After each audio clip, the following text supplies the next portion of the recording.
I can't believe I've been in the sport 10 years already, and while my competition history might not be as lengthy as some of the guys that I'm competing against,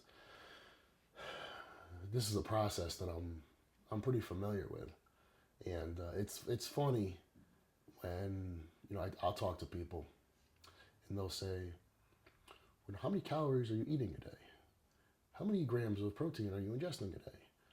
And what about this? And what about that? And a lot of times I'll have to stop and pause and say, well, honestly, I don't know. And they'll say, what do you mean you don't know? And I'll have to kind of laugh because there's a degree of irony in that, this sport of bodybuilding is something that is in many ways so precise, right? I mean, I have a date by which I have to be ready to get on stage in top physical form in front of, an audience and stand against my peers. And I've got to be at my best, my absolute best. So how day to day could I be anything but absolutely precise? And the only thing I could think of is a couple years ago I was having a patio built and a wall built on the back of my house. And I watched the masons as they worked.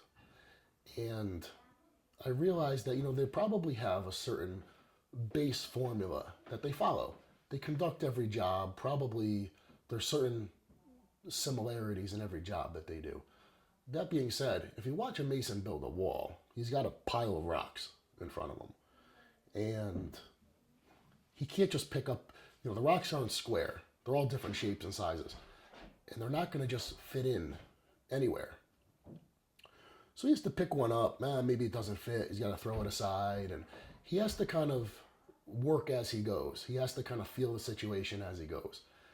And so much of it is done on the fly. And in the end, you end up with this wall, and it's aesthetically, it's perfect, and it's square, and it's symmetrical, it's geometric. It is very precise, but the process in which the way he went about doing it, the process itself, it's not like he had a blueprint for it. And I think that bodybuilding is similar to that because we're dealing with a person, right? As much as I might like to think of myself as a machine, I'm not a machine. I am a biological being, right? So I have to constantly be adjusting variables based on how I feel and the information that I have at hand, how I look, what my performance is. I've never been a big believer in keeping a journal, and a lot of it is for this reason.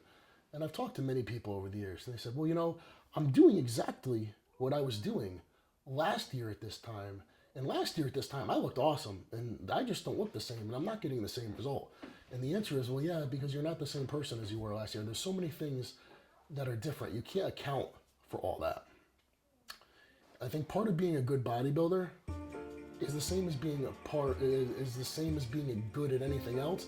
You have to have the ability to adapt. You have to have the ability to feel a situation. You have to have the ability to think on the fly and make adjustments as necessary.